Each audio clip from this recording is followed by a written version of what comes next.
welcome to another episode of Some of Our Parts, the podcast where two friends talk about the movies that add up to make us who we are. I'm Lindsay. And I'm Jim. So, Lindsay, what'd you pick for us this week? I picked a favorite of mine, a cult classic. It's one that I saw kind of near when it came out. I don't know that I saw it in the theater, but I definitely saw it not long after. Probably shouldn't have at the time, but it is Drop Dead Gorgeous from 1999. So, I have to admit, I'd heard of the movie, but I had never seen this movie until you brought it up. And I really didn't even know anything about the movie. So you think you saw it at the movie theaters? It's possible. Okay. Was it? It wasn't rated R, was it? No. Although there was Uh, language in it there was a lot of language and a lot of um, and killing, smoking. Yeah. violence. Well, no, that doesn't count anymore. It's only if I think if there's smoking or if there's you know uh scenes of that might or flashing lights or whatever Yeah, yeah, that might yeah. give you fits. It was rated PG-13, so I Oh, might have okay. seen it. I might have seen it. Okay. I do know that it was a favorite of mine at Blockbuster. I can Oh, like okay. envision the case like on the wall at Blockbuster and picking So it did up. is this was this like a frequent rental of yours then? I mean, you Mm-hmm. you would watch this, multiple times. Yeah. Yes, yes, I don't yes. think it's not shown on TV a lot though, is it? No, I think it's a little Little, although now they'd wait have a to cut minute. a lot out. Not these days. Yeah, I guess so. I mean, they could show it on FX or something like that. Come on, That's true. That's I'm true. But just they saying. would have to do a lot of the language. But Yeah, yeah. but um, It's possible yeah, I saw it in the movies though, because it came out summer of 1999. So okay. maybe my dad took me. When they're, well, I'll let you get into the plot, but I was thinking there was a couple of other movies that revolved around some that had the same sort of theme about, Hmm. Hmm. but it sort of reminds me of the Cohen brothers, a couple of their Yeah. the like the dog show thing and the one about folk singing. Those are Christopher Guest. I'm sorry, Christopher Guest. I'm sorry. Yes, yes, So like Best in yes, Show and best. the Prairie Home Companion. Is that I or forget. It's the one about like where they're folk singers. It's almost like the birth of like Pete Seeger and stuff, like the start of that. But it was something in the wind. Oh, A Mighty Wind. A mighty wind. Yeah, Yeah. yeah. So okay, Christopher. I'm sorry. So that's who I meant though. But Yeah, it, yeah, yeah. along that theme where Hmm. it's supposed to be real. It's, Hmm. Yeah, the mockumentary yeah. So thing. Yeah. And then you have this sort of like dark comedy that's kind of like the Heathers. And in some ways, I guess bring up Coen Brothers like Fargo. yeah, yeah. It's like a comedy, but about a lot of people being killed. A lot of people and in kind of grisly ways. So Yeah, just saying, yeah. Some yeah. pretty gruesome injuries. Um, Beer cans fusing with people's bodies, oh my God. perhaps. I will say, Lindsay and I talked about this before we started recording. I started laughing out loud the last third of this movie and not having ever seen it before. Literally, I was just sitting here laughing and then just unbelievable. So, Good. yeah, it was like, oh my God. It was just Hmm. one of those things where it was like, I can't believe they went there, but they did, and they did it very well. And So they kept going. it just kept coming, The fellas. last So, third of the movie, like you were saying, like every time you think like, oh, it's over. Nope. We got more for you. but it never felt like it. They were stretching it to me. No. It was like it was never like, oh, is this movie ever going to end? It was like, oh, gee, what are they going to do next? Yeah. But anyway, so Yeah. And it all felt like consistent with like the characters and oh like God, yes. what had been happening, right? Nothing felt like totally The, out of left field. no, there were, yeah, it was, wasn't like, oh, what, why did they do that? Because all along you could see, up until that point, you could see where it was, you could see Yeah. why it got to that point. You couldn't see it leading maybe to that, but you saw, oh, Yes. well, that makes sense. Yeah. Yeah. So, and then I'm sure you're like you always do so well. You'll talk about the writing and stuff like that. But like I said, the dialogue and everything like that towards the last third, it was just, to me, it was like, I just couldn't stop laughing. So, Yeah. The dialogue, the paired with the Minnesota accents. So for people who don't know this movie, it's a mockumentary centering around a teen beauty pageant in the small town, like 5,000 people, of Mount Rose, Minnesota. by the way, And that's really very good. thank you. So, Thank you, thank you. Uh and that might be a little more North Dakota, but I'll pull it back. I had a friend in grad school who was from Minnesota. I That's the don't, word I I always remember. She said bag, like instead of bag. She was like bag. oh, I need to get okay, my bag. bad. And I was like, "You're See, I what?" can't do it. I can't do it. So, So yeah, it's everybody has a Minnesota accent, and just hearing these funny things come out of them just makes it more funny. yeah, I mean, and especially with the people that are doing it, they do it very, very well. So, Hmm. but Hmm. we got some heavy hitters in the cast too, though. So kudos to Yes. them. Yes. For sure. It's a great cast. It's the writing is good. It's so funny. And I just love it. And it wasn't really a success at the time that it came out. Like it didn't make a lot of money, and like the critical reviews I think weren't like great, but it like has grown a cult following, and like they finally put it on streaming in like 2019 or something. Oh gosh, like Or 20 was it? years later? Yeah, like it got put on Hulu for like the 20th anniversary, I think. Yeah, Uh-huh. July 2019, coinciding with the 20th anniversary, it was released for streaming for the first time on Hulu, which was, quote, met with a host of celebratory tweets, particularly among women and queer people who have long recognized it as a cult classic. Okay. And, listen, like many of the movies that we talk about, there are parts of this movie that have not aged well, that are incredibly offensive.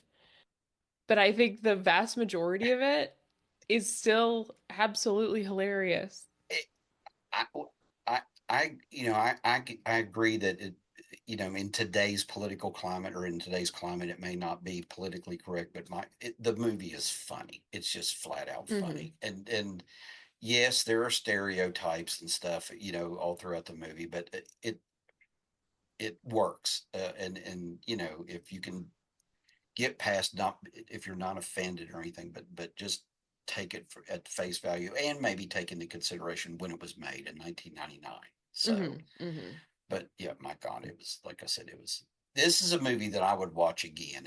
This would not be one of those movies where I would say, oh yeah, I watched it and whatever, because I think there are probably some things I'm sure that I've missed in this first watching that I would have to go back and Yeah, catch. there are so many like small lines that I wrote down that I'm like, oh my God. Like they're not the ones that I remember always, but like, when you watch it over and over again, you can pay attention to those like smaller moments that you might have missed the first time. And Mhm. it's like, God, like everything they're saying is so funny. And sometimes it's just like a quick like throwaway, but it's still so funny. I was going to say on the note taking, I wrote down more notes during the last third of the movie, and mostly it was about either like the sequences or the lines. The like you Hmm. said, even just the little lines, so just sort of throwaways. But Yeah. it's like it just struck you. Oh my God, that's hilarious. Yeah. So, Yeah. But I think it's like the thing I like about this movie is that it is like I think it's a good combination of being like absurd and over the top and also like in some ways like real and like kind of grounded, right? Because you have like the beauty pageant thing and like the sort of like fake Christian gun-toting people, and then you have this sort of like, you know, this girl that lives in a trailer that works a bunch of jobs, but like works really hard and has all these big dreams, and then you have like this like slutty cheerleader and like the girl who wants to move is obsessed with New York City. She lives in a small town, she's obsessed with New York City. Like all of these things are so they're taken to like the extreme, but there are like real things Oh, amongst all of this, right? And you have like all these moms that are like living vicariously through their daughters, right? All of this stuff. And it's so silly. And the competitiveness. so can I ask, and I've Yeah. never asked, did did you ever get involved with anything like this when you were growing up in the pageant thing or anything like that? No, I think my mom put me in a pageant when I was like a toddler Oh, okay. at like the But mall. oh, I don't it, remember it. I okay. remember having been told that in the course of this pageant they asked me my favorite book, and I said it was The Cat in the Hat, and they asked if I knew who wrote it, and I said my dad. So, unbeknownst to the rest of the world, your dad was My Dr. Zeus. dad is Dr. Seuss. Yeah. I Well, guess there he we go. I guess he read it to me all the Spoiler time. alert. For Yeah. those of you who don't know Lindsay, her Just kidding. If my dad um was Dr. Seuss, yeah, I would so not be working. did you win the pageant, do you know? I don't know. I don't think so. Okay, I was just curious. Did I you know like anybody that you grew up with though who was my one of my best friends did Miss Teen Maryland in high school. really? Yeah. Okay. Yeah, cuz so there was a lady that worked at our high school. I forget like what her actual job was, but maybe she was just a volunteer there, but she like led the sort of like volunteer group. Like Mm-hmm. it was called Happy Helpers for the Homeless, but she also like her daughter had done pageants, so she was like very familiar with like the pageant world. So like I guess if there were like girls she came across in doing Mm. the volunteer work who she thought would be good. And like to be fair, my friend does like look like Miss Universe. Oh. She encourages them to get involved. So she did it. She did not win. What's funny is that the girl who did win looked just like her to the point that even her family was like, "Oh, is that her?" And then we were like, "Oh wait, that's not. She's wearing like we know what she was wearing. It's not that. Like she was wearing a blue dress. The girl who won was wearing a yellow dress. We're like, did she change what she was wearing?" But you really thought, I mean, they looked so much alike that They did. you weren't sure. So, But what's funny too is that the girl who won. So my dad's a high school teacher. The girl who oh, won went to his high school, the high school oh, where my dad taught. And I mm-hmm. encountered her at a volunteer thing because I grew up around a military base. We were packing like care packages to send For to soldiers. overseas, Yeah. And she was there 'cause she would do it. And like her dad would come and like take pictures of her doing it. It was a whole of thing. course. She was the Becky Lehman, I think. And she was like one of the dumbest people I've ever talked to. Like, sh the stuff she was saying to me about my dad, she was like, I was in class and these boys were fighting, and your dad yelled so loud. My dad never yells that loud. I was like, does your dad have to like break up teenage fights a lot? Or, does he get in Like, the middle of two guys trying to whoop up on yeah. each other? She was basically like, sometimes my dad's like a gym teacher. She's like, sometimes weight training is really hard. I was like, please stop talking to me. I can't. But yeah, that was the girl who won Miss Teen Maryland that year. So that's my pageant experience. Just curious. I just, Yeah. But yeah, no, that was never never one never of your a thing. aspirations. No. I think if I was like anyone in this movie, I would be like the girl Tammy who, spoiler alert, rest in peace. But she was like on all the sports teams and she was like, "Yeah, I'm just trying to get a scholarship." Yeah. Like that would So, be my thing. okay. But I watched Toddlers and Tiaras and Miss Congeniality and Little Miss Sunshine. So that's all most of my pageant experience comes from movies and television. Gotcha. So, living vicariously through the lives of Yeah, others. because Not, I do not no, want to. no, no, no. Hard So, pass. All right. So I Um, was just curious. I didn't know if this, this was something that you might have thought about or anything, and that's why, you were, attracted to the movie, or had yeah. a, other No, than the fact that it is really a funny movie. right. I So think if I had ever had any inclination toward it, watching this movie would turn me the other have cured that. direction. So, Yeah. um, It's an expensive habit. oh, I'm sure with either dance lessons, or whatever the The things they take up in the costumes, or the hmm I'm sorry, the attire. I guess they're not all costumes. They're Yeah, I dresses, mean, and whatever, close enough. so But yeah, the like hair and makeup and all of that, well, I like mean, they still make a big deal out of it. Maybe not as much as they used to, like Miss yeah. Universe and Miss America, and Hmm. stuff like that, but they still have those competitions, right? Yeah. I mean, just Yeah, they still exist for so sure. But yeah, no. That was not my thing, but okay. this movie though. If they were like this, I would You watch would them be, all. I was gonna say, I'm you'd have been seated. in. Yeah, you're in. So Yeah. Yeah, so well, this movie was directed by Michael Patrick Jan, who doesn't look like he really directed any other movies I'd heard of. His other kind of big credit was there was an MTV sketch comedy series called The State that he was on and like part of, I never heard making of them. that.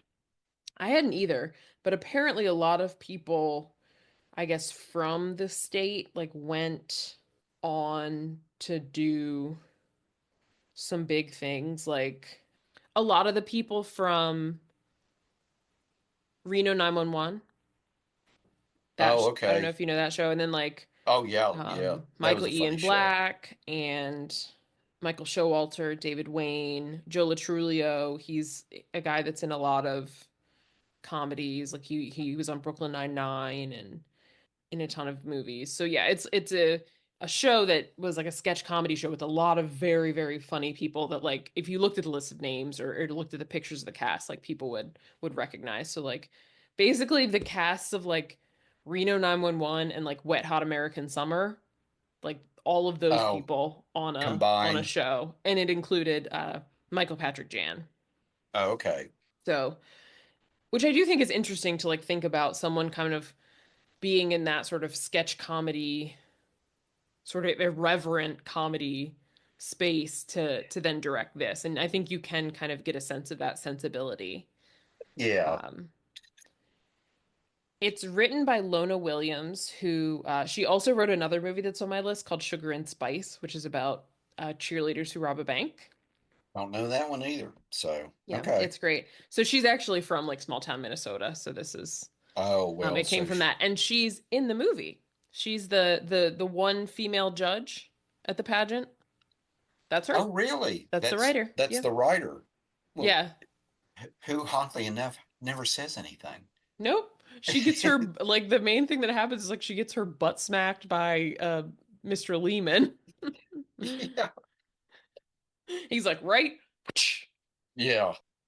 But yeah, I also noted, and the music is not like a huge part of this movie compared to other movies that we've talked about, but the person who did the music is Mark Mothersbaugh, who is a name I recognize, so I wanted to mention him. So he's in the group Devo, but he's also The done the Whippet Group Devo. Indeed.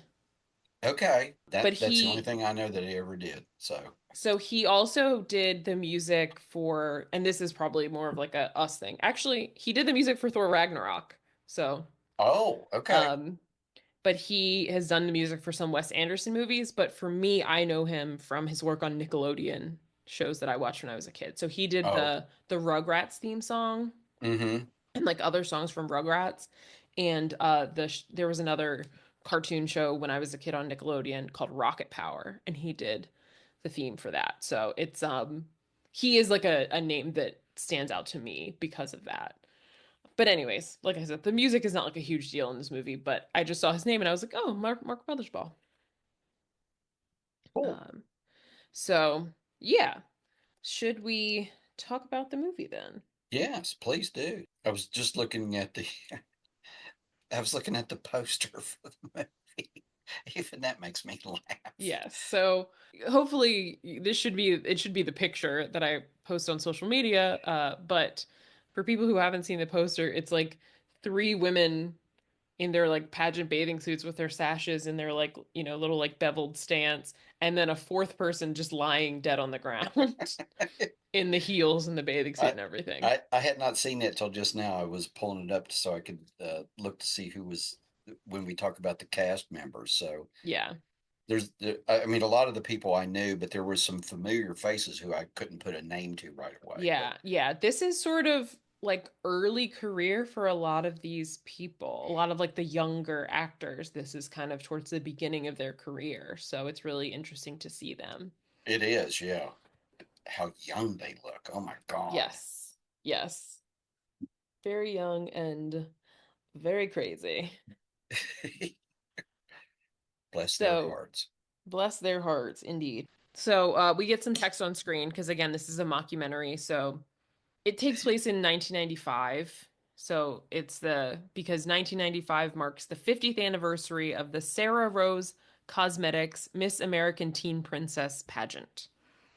So, to mark the occasion, a documentary crew goes to a small Minnesota town of Mount Rose, population of approximately 5,000 people, to film them. And it starts with a video about the pageant with Adam West, who has apparently host the Adam West, like it's him as himself, Right. hosting the pageant, which apparently in this universe he has done sometime. And so we're watching this video about the pageant, and then all of a sudden it cuts to Days of Our Lives, and we kind of zoom out, and this is being played on a little, the rolling TV at the high school, and the chairs of the pageant are there, and the woman in charge is Gladys Lehman, who's played by Kirstie Alley, and she's chastising her like assistant, who's a lady named Iris, and she's like, "Iris, you recorded over the tape," because Iris has, back in the days of VHS, you have a tape, you had to put a tape in to record your stories, so she has Hmm. recorded her stories over the pageant, the video about the pageant, which they're trying to show to some of the girls at the high school so that they can sign up. Kirstie Alley is, I think, someone a lot of people know, iconic actress, late actress of film and television. Cheers, Veronica's Closet. She was in the Look Who's Talking movies, other like 90s movies. I think like a bunch of these are on my list actually. Like Look Who's Oh, Talking, okay. It Takes Two, which is a Mary Kate and Ashley movie, For Richer for Poorer with Tim Allen. She was later on a TV show that was kind of it was like a parody of herself called Fat Actress. Yeah, And she did some like Jenny Craig or Weight Watchers or whatever. She was like a spokesperson for one of those things for a time, I feel like. for a while. But yeah, And so her film debut was in the Star Trek movie, yes, yes, yes. Search for Spock, where she played a Vulcan. Mm, So made the ears look good. So, and nice. she was so funny on Cheers. So a lot of people thought that when you know the what's her name left, Diane character Diane left the show, that Hmm. it was going to fail, but they brought her Was in it and Shelley she was Long? Shelley Long. Sorry, couldn't remember, but and that was a mainstay of my generation watching that show. So, but Hmm. yes, she Kirstie Alley just picked it right up, and I think she was even funnier. So, Hmm. I liked her on Veronica's Closet, even though I probably shouldn't have been watching it because she was like running like a lingerie company, I think. But I like liked her in Look Who's Talking and It Takes Two, so I was like, oh, well, I'll just like watch this show with this person, which I think is also part of the appeal of this movie to me at the time agreed. because it had a lot of Oh, people for you, yeah, that yeah, I had uh huh, seen in other things. yeah. And then Iris, who's her like assistant that we see throughout the movie, she's played by Mindy Sterling, who I think for me, what I recognize her from most is the Austin Powers movies. She plays Dr. Evil's henchwoman, Frau Farbissina. That's like who she is to me always. But she's been in other things, like she was in the Jim Carrey How the Grinch Stole Christmas. She's been on a lot Mm-hmm. of TV shows, like kids TV and adult TV. So she's been on Desperate Housewives, but she's also been on iCarly, The Goldbergs. She's done some voice work. too. So She she's has a very another. unique facial features, so she's Yes. very very distinctive looking. So, Yes, and for sure. she is very funny. So Yeah. She is very funny, and she does a good Minnesota accent in the movie. very much so, yeah. And she does like sort of like breaks the third wall or whatever you want to call it. You know, Hmm. she talks to the camera, a Yeah. lot of times, so Yes. In any case, Gladys Lehman is trying to get some of the girls to sign up for the pageant. And so the way that the pageant works, you have your local pageant, and this is how it works generally in the pageant world, to my understanding. There are local pageants that then feed to like the state pageant that then feed to a national pageant. So like this is the local one, the Mount Rose Miss American Teen Princess, which will then go to the Minnesota one, and then whoever wins that represents Minnesota at the national pageant. I love the documentarian, which I will just say I learned is Thomas Lennon. Like the voice that you hear when they're asking questions is mm. the actor Thomas Lennon, who again to me is Lieutenant Jim Dangle from Reno 911. So if you've ever Oh watched Reno 911, the lieutenant with the short shorts, yeah. that is Thomas Lennon. He's been in a bunch of other things. He's in a ton of movies, but to me he's always Oh Jim yeah. Dangle. Like I always imagine him with the boots, new boot goofing. But that's him. So I guess that he met the director on that show they did on MTV. So I guess that's why he was able to kind of recruit Oh, some of these okay. people.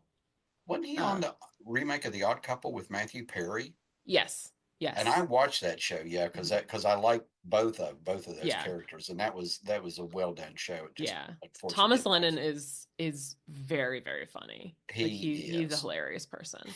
So but yeah, that's if you ever like I didn't know who he was when I watched this the first time, but watching it as an adult, I'm like, oh my god, I love him, and there he is. So he asked them, the chairs of the pageant, Gladys and Iris and a couple other ladies, do you think teen pageants are a good idea? And they're like, well, I know what those women's livers in your big cities would say. So they basically think yes, these are great. They teach girls to like have poise and take care of themselves and like be young ladies and da da da. Values and moral Exactly. upbringing, and yeah. Yes, they're like you can keep the sin in your big cities, those sin cities. Yes, I'm talking about Minneapolis, St. Paul.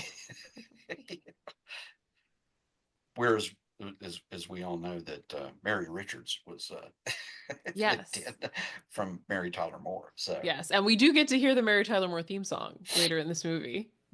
I thought that was it, wasn't it? Yeah. Yeah. Yeah. Okay. It Yeah. was like a Joan Jett version, but it is the Yeah. song. Because then it like immediately like I'm like a sleeper agent. It like turns then the rest of the day, my brain is just going, love is all around, no need to make it. I was a Nick at Night kid, so I loved Mary Okay. Tyler Moore. So Gladys and the ladies are going to get outfits for the physical fitness routine portion of the pageant, and they have to think of a theme. Gladys helpfully thinks of the theme proud to be an American, building on her previous themes of like made in the USA, we love America, yay US. Like she just lists a bunch of things that are all just like American themed. It's all, yeah, very patriotic. So Yes. Just like every moment, like they're driving and she almost hits a priest in the street, but he's like drunk. yeah, and didn't her assistant do the tipple Yeah. thing? Like he's a drinker. Mm-hmm. Yeah, hitting the sacramental Like wine too much, that's or why we Lutherans use grape juice for the blood of Christ. You betcha. The accents are great. Also, when they go, they go to the Mall of America, and she parks in a handicap spot. And Iris is like, the fine's $200. And she's like, I told you, Iris, I'll move if a cripple comes. It's like, oh my God. we're not going to be here long. Yeah. And then we meet the contestants. We meet the girls who are signing up. So first we meet Leslie.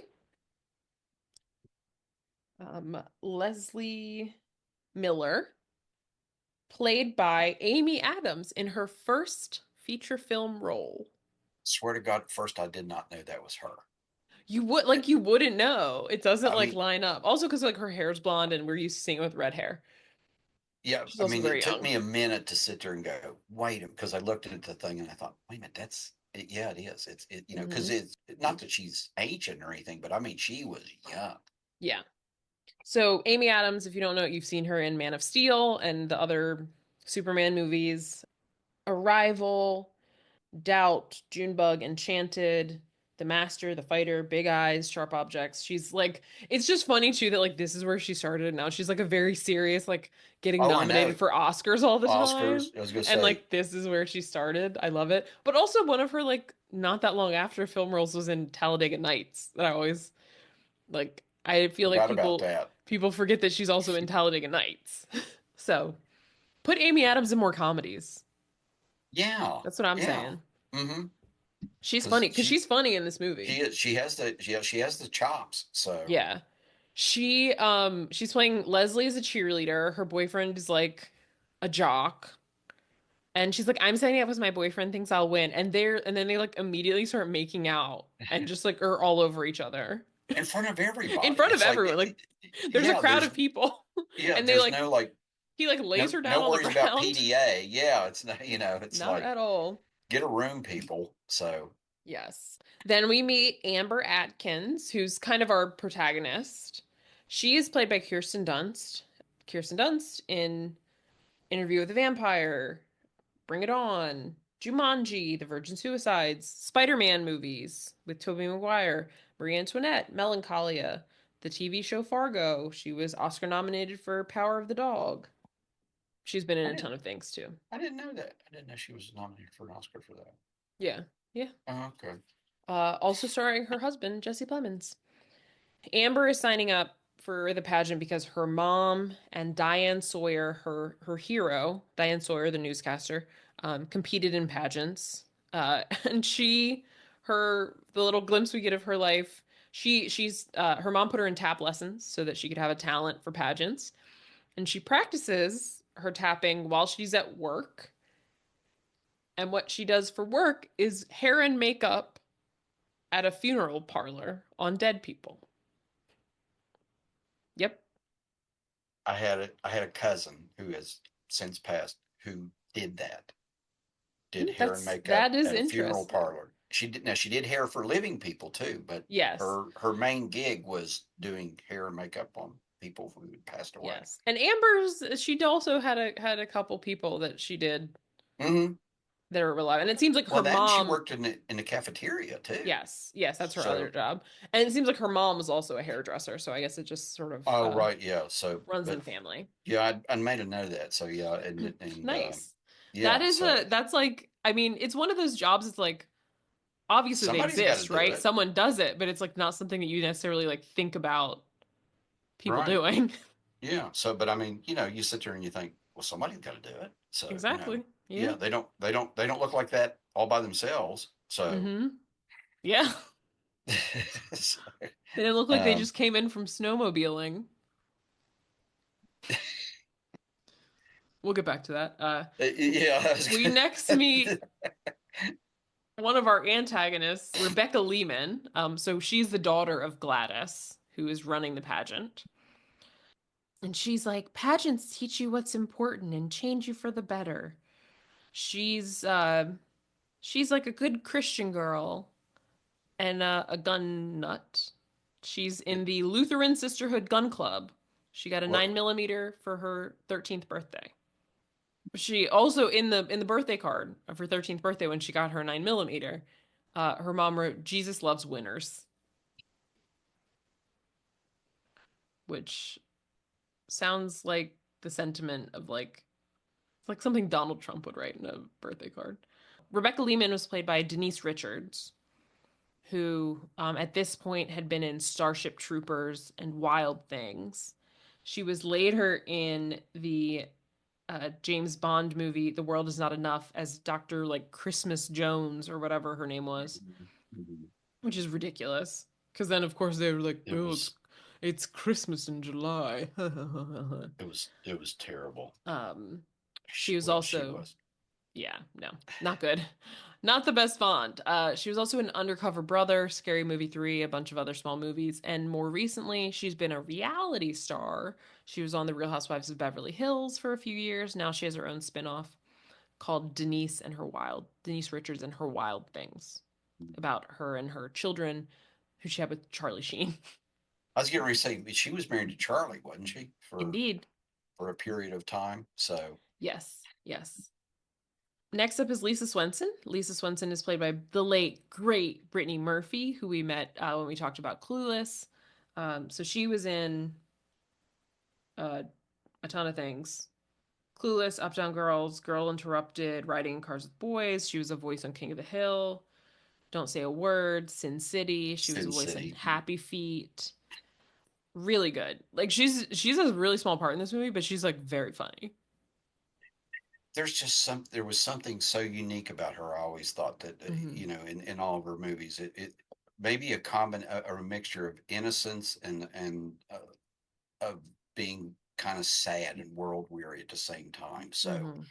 I don't know, but the more I see of her her in some of her movies, it's such a shame that we lost her so young.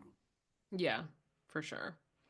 But Lisa, like, she's not that into the pageant, but she's excited for her talent, which is going to be to New York, New York. She's been obsessed with New York since she visited her brother there. Her brother, who is a drag queen. So she's very excited about that part. Some of these other people, they're not like big actors, so I didn't write down who they Yeah, are, I was but good. I had a little trouble keeping some of the other ones straight too, kind of, because they weren't on the screen for very long, and I yeah. had a little bit. I had to write down, who was. I finally had to go back. Yeah, I couldn't remember all their names. Like I remember who Names, they yeah, are. Like it's like the dog yeah, girl, the girl with the Japanese parents, yeah, this ASL girl, but like I don't remember their names. But right. in any case, Tess Winehouse, she's like really obsessed with dogs. She's not sure what her talent's gonna be, which we'll see later. She figures it out. But then she talks about being attached by a dog and how like they took skin from her butt to repair her stomach. So she's weird. We hear a little bit from an old woman who won the pageant in 1945. She had to turn in her tiara for scrap because it was during the war. And showed a photo. That was a great, Yeah. the photo of donating it, during the scrap Mm, drive. Yeah, that was yeah. funny. Then we meet Molly Howard, who is a white girl in a real reversal of what we normally see. She's a white girl adopted by Asian parents, actually, I guess Japanese, based on the Yeah, references she makes later, because she talks about Emperor Hirohito. Uh, but they also have a Japanese daughter, and she's like speaking Japanese, and they're like English. They adopted a white daughter because they really want to like assimilate yeah. hardcore. And so they're very excited that her talent is going to be line dancing. They're like, woohoo, country western. And they are funny. The people that play the parents. Yes, they're like very like overly enthusiastic. And it was just funny because like usually white people adopt Asian babies. And so to see the opposite is just like funny kind of on its what face. what to the point where they even ignore their own natural daughter. Yes. She's like second fiddle. Right, right. And she speaks to them in their language and they're like, English. Then we meet Michelle Johnson. She's like obsessed with being an actor. She's going to do a dramatic monologue from Othello or Soylent Green. You know, those two things you definitely associate together. Well, if you're going to talk about great acting and a great soliloquy, it's going to be one of the two, right? Of So course, like yeah, those are just the yeah, top two. yeah. God Uh, forbid you should put Hamlet in there. So she says pageants are a good transition to acting, and then cut to a woman who won the pageant before in like a pork products commercial, and she's like, "And I love it so much now I work here." So you're gonna do the winners of the Mount Rose Miss American Teen Princess. Big things, hmm Iguan. exactly. It leads to, yes, like just it's that step ladder to success. So Yes. Janelle Betts, she signs the whole time she's talking. It doesn't appear that like she's not deaf. It doesn't appear that like anyone in her family is deaf. She just likes signing and wants to spread signing around the world. It also looks like the fakest signing. Like some of it, I'm like, no. It's like it'd be like me trying to pretend to Right. sign. So But she's gonna do an interpretive dance to a song while she signs. Then the last person we meet is Tammy Curry. She's signing up for the point of getting scholarships, and she's got a letter jacket on. She's the captain of multiple sports teams and recently became president of the Lutheran Sisters Gun Club. And people think she has a good chance of winning, including the girls in the bathroom who were like smoking and drinking, and one of them is definitely pregnant. Tammy, we get it. We're like, hello, goodbye, Tammy, because shortly after we meet her, we see her riding around in her dad's thresher, like a big giant tractor, and it explodes. So, luckily, we don't see the actual yeah, it's far explosion. away. It's Yeah, I was far going to say away. we don't see her like be Yeah. blown to bits, but yeah, we do get the We see gist her of kind of go over a hill and then it's like yeah, kaboom. yeah. So Uh, Gladys is talking about it, and then she's like fake crying, and then she's like, okay, we have to get the lights for the pageant. yeah. She just like completely is like, I don't care. The girls in the bathroom think that she was murdered. Hmm. So they're Um, smarter than they look. yes, yes. Their fingers are on the pulse of things in Mount Rose. Hmm. They're not prenatal care, not so much, No, no, but but hey, those they're things will take care of themselves. certainly. Oh my God, at the end, towards the end when the girl's like uh it's the parade and they're like, "Oh, are you gonna go to the parade?" And she was like, "I think I'm like due." Do yeah. It's like, and she's smoking while she the one smoking or drinking? I can't remember. One of I them's think got a she's doing cigarette. Yeah, both. I think I know there's a bottle in a paper bag. Yeah, she So had the bottle in the paper bag and she was smoking. smoking. Okay, there you go. Um, so then the girls in the pageant are getting trained on dance by Cloris Klinkhagen. She's played by the actress Mary Gillis, who is she's like one of those people that's been in a lot of things too. She's been like small parts on a lot of TV shows like Glee, The Office. She was in Fear and Loathing in Las Vegas, Midnight Run, Intolerable Cruelty, lots of movies. She's like a small kind of a small part, but in a bunch of things kind of person. Hey, she gets a paycheck, so She certainly does. She certainly does. So good she earned for her her. SAG card. So She sure did. And she's funny in this. She's she's like an older lady in like a gold sequined jacket, looking yeah. very, very 80s. And she's just like insulting them about like how bad they are at dancing. And so and then we meet the reigning Mount Rose Miss American Teen Princess, Oh my God. Mary Johansson. And we meet her at her current residence in the eating disorder wing of the hospital. I wrote this down. It had a sign. It was the bulimia anemia ward.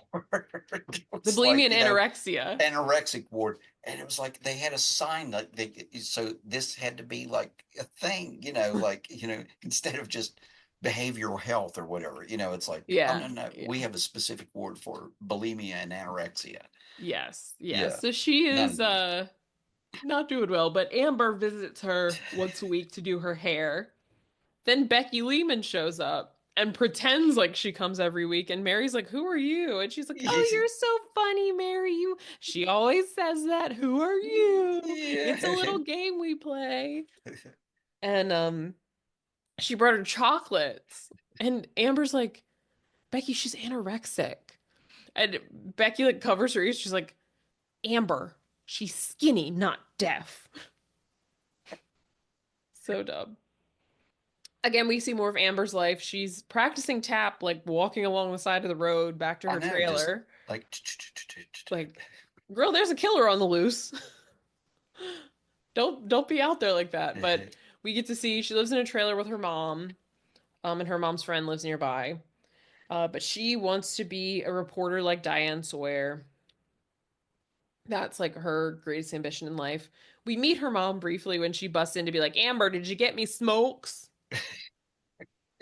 Amber's like, these people are like making a movie and they wanted to like see my roob. And she's like, well, get the money before you take your top off and get me some smokes.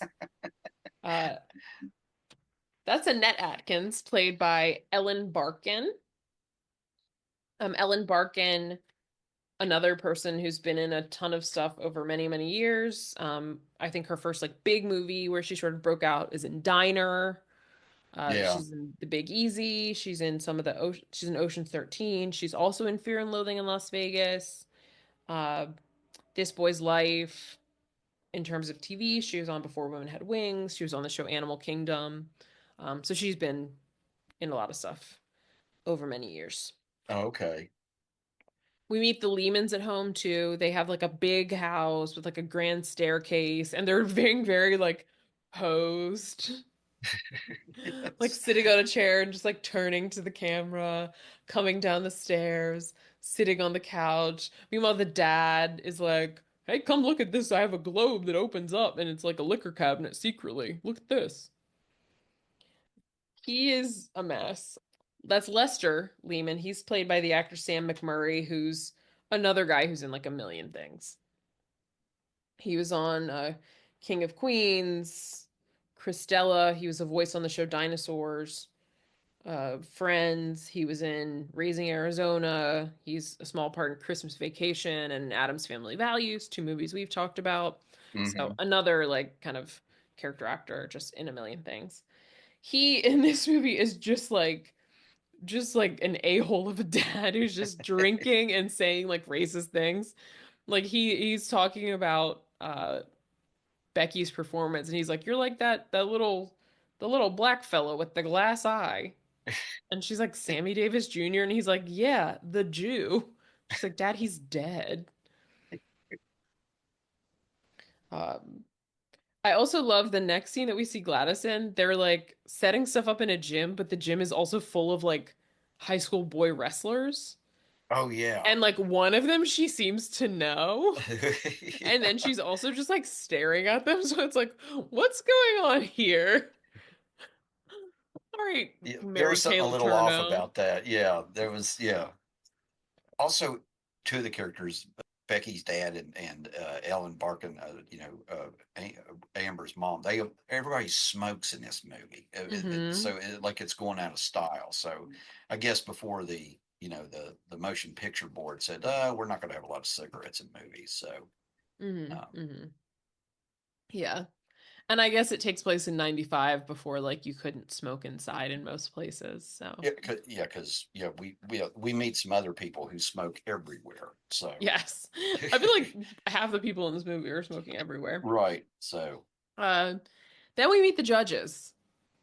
The first one is a very creepy dude who works at the pharmacy, and he keeps just calling them like the young girls, the contestants like the young girls. his name. His name is John Doe, but Doe is spelled like pizza dough. And you can tell he's a perv. Mm-hmm. Mm-hmm. Um, Yeah. He's another guy that's like in a bunch of like yeah, small roles in a million things. The actor's name is Matt Malloy, but like I think if you like see him, you'll probably recognize him if you're like a he's movie another one person. with a very distinctive look, don't you think? Yes. Yeah, And it does, sorry to hit this man, but it does lend itself well to being a creep. it does. I hate to say it. Yes, it does. So, oh yeah, and then the Then the, number two, judge number two is named Harold Vilmus. He like runs the local, his family owns like the hardware store. And he is left in the care of his younger brother, Hank, who has a cognitive impairment, a cognitive delay, I will say. oh, In this come on, movie, Lindsay, tell them what they that say in the is, movie. I'm getting there. In this movie, I want to be clear, those are not my words. No, I'm just kidding. So, Everyone in this movie calls him a retard a thousand times. yeah. Harold is played by Michael McShane. He's another actor you've probably seen in things. I remember him from Richie Rich and then some Disney things: Tom and Huck, Brotherly Love, Tower of Terror. But he was also in Robin Hood, Prince of Thieves, Office Space, bunch of stuff. And then his brother Hank is played by Will Sasso, who I recognize mostly from Mad TV. Yeah. But he's been in like other things. He was on like How I Met Your Mother.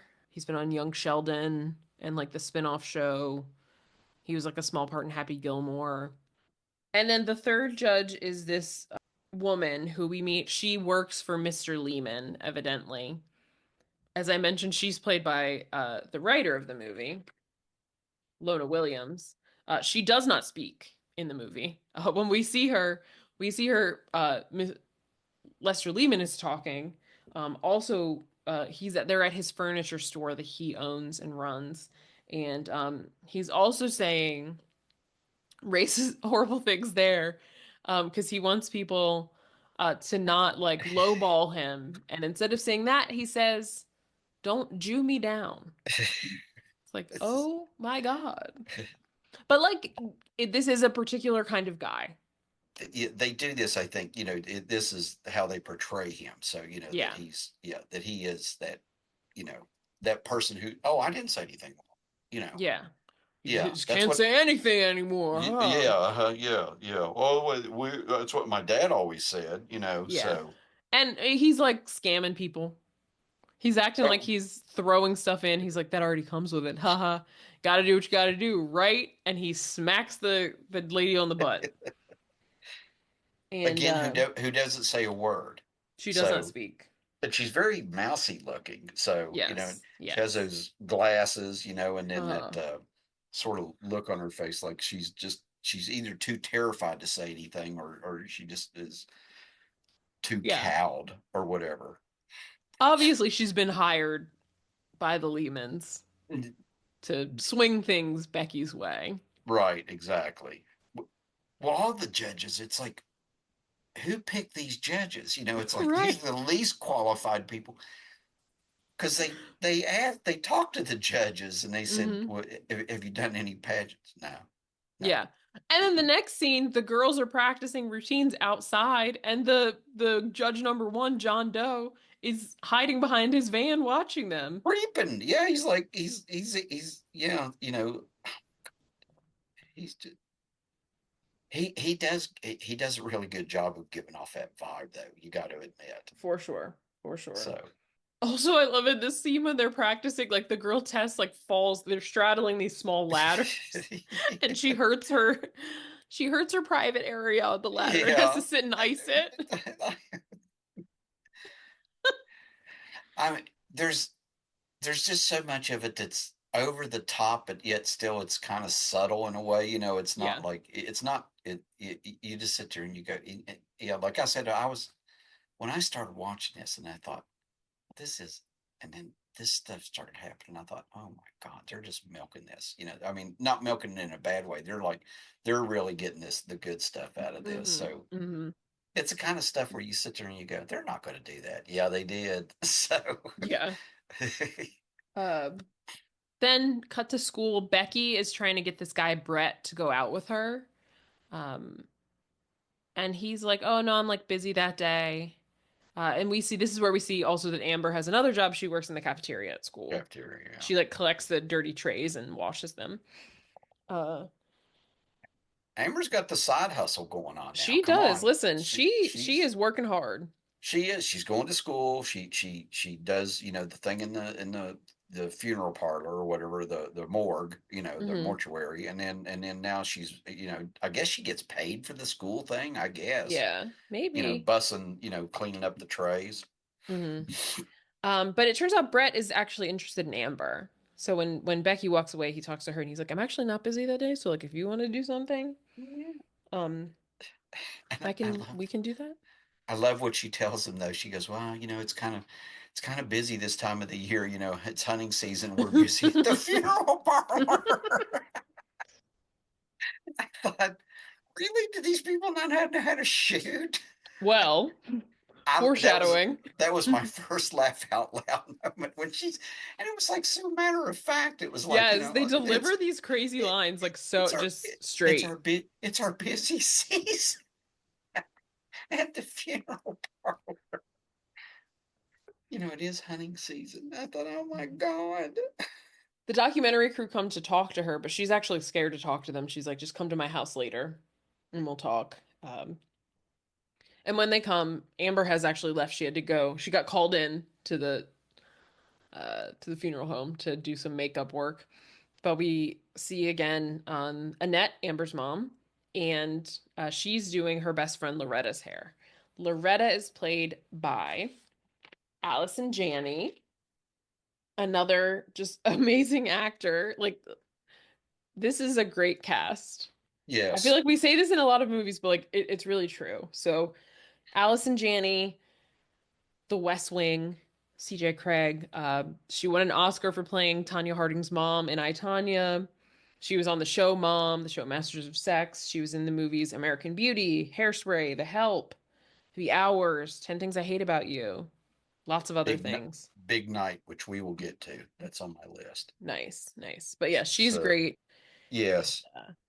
She gives her opinion about the pageant, which she basically says at first she's like, "Why are you here? You're not talking to the winner." Because she says Amber should win, but Becky Lehman will. And Hmm. Amber should win because she's the most smartest. And Annette's like, "You idiot, most smartest." So the crew goes to see Amber at work to catch up with her to finish their conversation. And I do love that there's an old lady there that she has to redo makeup on because she did like subtle makeup, and they're like the guy who runs it is like the family wants more. This is not what she looked like all the time. And she was like, well, I didn't think she wanted to be laying there like looking like a cheap whore.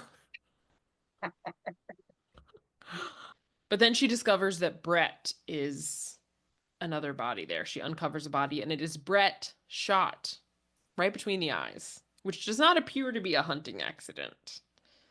That's what they call it. That is Uh, what they call it. And I will yeah. say they talk to Becky briefly, and she does not. She's like, oh, anyways, Oh, and goes back to well, she goes, hunting's dangerous. yeah, You know, as yeah. she's like cleaning her Her, shotgun.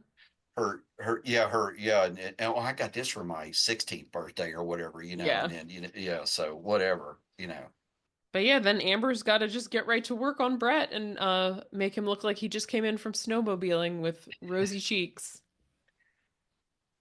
Oh, and So, then she tells them that she needs more hats. yes, because she's got to cover up this wound that's like right on She's got his to cover up the forehead. bullet hole. So But she was scared to talk to the crew earlier because in her locker she got a picture of Tammy, who again, this is the woman, the girl who quote unquote died in an accident, but everybody thinks she was killed. And on the back but it says, "You're next." in really bad handwriting. Indeed. Yeah. Uh, Also cut to the cops being like, "Well, Tammy was smoking and driving," and Amber's like, "Everybody knows she only smoked after a good drive." She's No, I'm not going to go there, but it was like that was so funny. It was, Oh yeah, well she does say she liked to ride her dad's thresher because she liked the vibrations. So everyone, you can put two and two together. right. Draw your own Yeah, conclusions. these are the So kind of things I would not have picked up on watching this I movie was as a going to say, 9-year-old. I was going to say this was probably the reason you probably shouldn't have watched this movie Yeah, when you were. the good thing about that kind of stuff is though, right over your head. Folks, to our listeners, if you all haven't figured this out by now, we're picking gems here for you all. So come on Yeah, now, these are little treasures, little nuggets. So yes, these are great movies. But then the guy in charge comes to get her. He's like, "It's your mom." She's like, "Oh, don't worry about her. She's whatever." yeah, No, like there's a fire at the trailer park. So he drives her there in the hearse, which I love. I also love another great line. Allison Janney, I think, has some of the best lines in this movie. And she's going, "Mom, Mom," and the firefighter is like, "Oh, are you family?" And Allison Janney is like, "No, she's just screaming Mom because she's got Tourette's." And I think in every scene, doesn't Allison have a cigarette Yes, at a fire. at a fire? That's what at this, she's at at an explosion or scene of a fire, and Mhm. she has a lit cigarette. Yeah, yeah. And But like the well, mom is okay, she's alive, but she's getting loaded in an ambulance. And Amber says, "Mom, I'll be right behind you in the hearse." And then again, Loretta's like, "Don't let that worry you, Annette." Um, well, you got to do the sight gag. You got to well, talk yes, about. that cut to she's in the hospital bed, and she has now her right side is very burned, and there is a beer can that is fused to her right hand. it, She's the effect is great. Ellen beer can hand. Like, Yes. and she's like, I was just in the kitchen to have a drink, have a beer. Something came through the window and then I was ass up in the neighbor's flower bed. And she also says, I shoved her chap shoes in my panties before I was blown out of the house. You gotta go find the guy who cut them off so you can practice. It just gets better and better. So, Indeed. And Amber's looking kind of distressed, and her mom's like, Oh oh, God, you're pregnant. yeah, it's, But she steps out and talks to Loretta. She just wants to quit the pageant, which I think is reasonable at this moment. yeah, there's two people dead, and Yeah. her mom, with a beer can fused to her And right it's hand. right, there was an attempt to Exactly. kill So, her. And Loretta's like, your mom gave up everything so you could take tap lessons. Then there's a candy striper who's over there like, oh, turn your frown upside down. Would you like a mint? And Loretta's like, will the mint help if I shove your head up your ass? Then when they go back to the room, the candy striper's trying to do something to the mom and she's throwing stuff at her. it looks like she's trying to give her an injection of some sort, and she Yeah. goes, "I got to do another one." She goes, well, "Did they have a sale on dull needles or Yeah. something?" Yes, yes. Amber tells the mom she wants to quit the pageant, and the mom starts hitting her with the beer can. I love that. I know. But they talk and they love each other. She agrees not to quit. All is well. We also learn that her dad was a carny, and her mom still gets upset when she sees a tilt-a-whirl. Well, she said, "Oh yeah, he didn't let his family get in the way of his career. Once a carny, always a carny." So the show must go on, I guess. So Also, then the cops say that the fire was from bad wiring, and the mom's like, "Yeah, right, bad wiring." I think she says something like "bad wiring my ass" or something. Yeah, It's I think always, that's when she's getting the shot too. yeah, yeah. So then it's sort of time for pageant events to begin. So one of the first things that happens in pageants is the interview round. So they're doing interviews with the judges at the local VFW, of course. The one judge is still very creepy. Oh my Hank, God, he's even worse. yeah, uh, John Doe. I love that John yes. Doe. And then Howard or whatever has brought Hank with him, and he's sitting behind them. And throughout it, he unzips his pants and then takes them off. And the contestants are like, the retard He has his fly open. Like, Yeah, and then he's like, now his pants are off. It's like, yeah. And I think the brother is like, barn door closed, barn door closed. and the guy that plays his brother, I forget the actor's name, but he's just like laughing and just Yeah. giggling, like a little kid stuff. So Yeah. The answers are very like in accordance with the contestants' personalities, right? Like the one girl who's an actor, like they ask like what kind of tree would you be? And she's like, I can be any kind of tree you want. Just tell me what you want. Leslie's like dumb and into sports. She's like a green one. Becky is giving these like pageant answers like strong roots, a a solid Christian trunk, and leaves to provide shade to crippled children. Lisa's just laughing. The one white girl whose parents are Japanese is just naming like Japanese stuff. Like they said, who should be president? And she said Emperor Hirohito. Just like what? Um, who dropped the atomic, and she's in a VFW when she says it. So it's like, like Yes. all the World War II veterans are probably going, what? Right. Like, And just wait until you see her proud to be an American outfit, which does seem a little contradictory, but a little bit, but yeah, we'll get there. that's another one that I wrote down. Yeah. So The one girl's talking about dogs, what kind of treat a dog would. The one girl's doing sign language. But then when Amber goes, she gets different questions. She has to name and spell all the US states in alphabetical order, which first of all is a great showcase for the accent. Starting with Alabama, Alabama. what at first I thought it was a joke because she even Yeah. said, she goes, seriously? Like, Yeah. and he goes, yeah, Yeah, because he's like, "You're Amber Adkins." yeah, So obviously yeah. this is sabotage. It was, yeah, it had to be, This is set up for, yeah. her to hopefully fail. Sabotage by the Lehmans. But Guess what? She did it. We get a quick like cut 3.5 minutes later, and she's like, West Virginia, Wisconsin, Wyoming. And they're like, okay. They're just yeah, sitting it's there like, like, yeah, he's like, yeah, you got them all. So it's mm-hmm. like, Yeah. The next day is the dress rehearsal. It's the day before like the actual pageant. And the crew asked Leslie, which is Amy Adams, if she's nervous. And she's like, yeah, I kind of, I'm 2 months late. And they're like, oh, we meant about the pageant? And she's like, oh, yeah, like, I'm good, it'll be fine. it's like, yes, yep. And she goes, but I haven't said anything to her boyfriend or whatever, Hmm. like that she's late. So that Yeah. I Oh, just God. thought, oh my God. Um, Becky, we see some costumes. Was made by her dad's Mexican workers from Mexico, From Mexico. which she Oh keeps my saying. God. And Yes. then Amber's tap costume survived the fire, thankfully. Miraculously. Yeah, it was It's on the roof of still on another the hanger. trailer. Yeah, when someone was trying to put up raccoon traps or something. Yeah, it was like the oddest off, it was, whatever. Yeah. And it was still on the Mm, hanger. That was the yeah, piece de resistance. It was, indeed. Well, yeah. the girl who's into sign language, her like cousin had a deaf baby.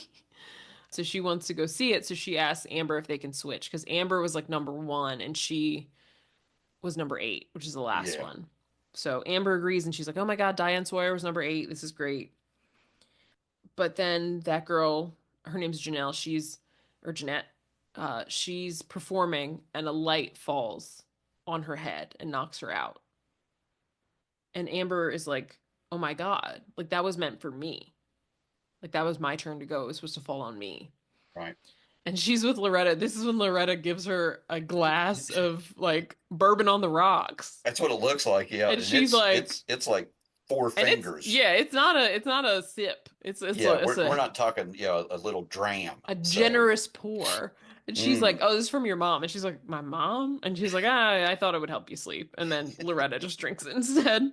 instead, along with the beer she's drinking. Yes, she's double fisted. But she does bring out a new dress for Amber. Her mom got her a new dress since her like evening gown dress was destroyed in the fire, and the dress is like Diane Sawyer's, just like what Diane Sawyer wore when she was in a Mm, pageant. So Amber is hmm. very happy with it. And then it's time for the pageant itself. Yes. People seem pumped. People are excited. Yeah. And it looks like a pretty good production. It It's, does. It yeah. does. I mean, this is probably the highlight. Oh, There's I'm not a lot sure going on in this town. of the town. Yeah. For the whole year. Exactly. Yeah. So, Gladys is hosting. I also love pans of the audience, and Loretta and Annette are there. Annette is in a wheelchair with an IV pole attached to her, and her like arm with the beer can is like in a cast. With like with the beer can also wrapped beer up. can still there. And evidently, she's like a little loopy because of the pain medicine, I guess, I because guess so. I guess either that or she's been drinking. I don't know. Because, Yeah. and there's people smoking in the audience. Hmm. You know, Yep. just saying. And then the girls come out in their American, proud to be an American themed hats. And these are hilarious. Oh my God. Amber's got uh Mount Rushmore, but she's like one of the faces. She's an extra face in Mount Rushmore. And they have to say like why they're proud to be an American and she says, "Mount Rush, I love being from a country where you can take an ugly old mountain and put faces on it." Then of course the girl Lisa who's obsessed with New York, she has Statue of Liberty, but it's just like a Barbie wrapped in foil and it has a little birthday candle that she's trying to light. And she's like Lady Liberty's flame is always lit. It's And always lit, but she like she's like, can't get it because it's like way up high. She like can't line it up, and she's kind of like, then like Leslie has a Washington Monument, which she's sort of like treats as very phallic to the cheers of her boyfriend and some other dudes in the audience. right. And also the creepy judge, Yes, yes, yeah, is leering at her, suggestively. yes. And then the girl Molly with the Asian parents, sure, her hat is a mushroom cloud. She says she's proud to be an Asian American. This white girl is proud to be an Asian American because of atomic power. She had the goggles on and stuff, like they did for the nuclear testing. I even wrote that down. Atomic power, the best costume ever. Yeah. So just saying. Yeah. And then I love the girl who's into dogs has like a thing of twine on her hat and she was like, "This is my uncle's like world's biggest ball of twine in some other city in Minnesota. I think I misunderstood the assignment." And then it like falls down. Poor thing. I I know. know. Backstage, they're going to get ready for their physical fitness routine, but Amber is concerned because her tap costume is gone. So it Right. survived a daggone fire, and now it's gone. And It's she's, missing. yes, it is missing. And they're like, don't worry. The Gladys or Iris are like, we're focused on physical fitness. Don't worry about that. And she knows that Becky did something, and so she confronts her, and then they start fighting, and they have to get pulled apart. Meanwhile, reigning Miss American Teen Princess of Mount Rose, Mary Johansson, gets to do her farewell performance, which is a reprise of her lip sync performance to Don't Cry Out Loud from the previous season, only now she's in a wheelchair and a horrible wig and really bad makeup, being pushed around by an attendant from the hospital. And an IV. Yes, And she looks like a cadaver. yes. Because yeah, she's like She had her said, her cheeks are sunken and her eyes are hollow. yeah, she had said, getting ready for the pageant, I was so nervous. I was running, did she say 18 miles a day 18 miles a on day. 400 calories? Well, and she was like working on her talent and sewing her costume, and Yeah. it was like, oh my God. It was like, and she goes, and I was loving every minute of it. She's like, She's like on the, if you like took a strong breath, you could blow her over. she's looked like she's at death's door. So, Yeah. and Uh, knocking hard. Indeed.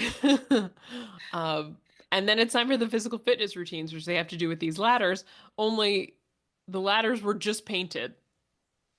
So they're like inhaling paint fumes. Yeah, one girl goes, my hands are stuck. Yeah. you know, Brittany Murphy's hands are stuck. And then and they then the other one do. was like, I'm getting dizzy.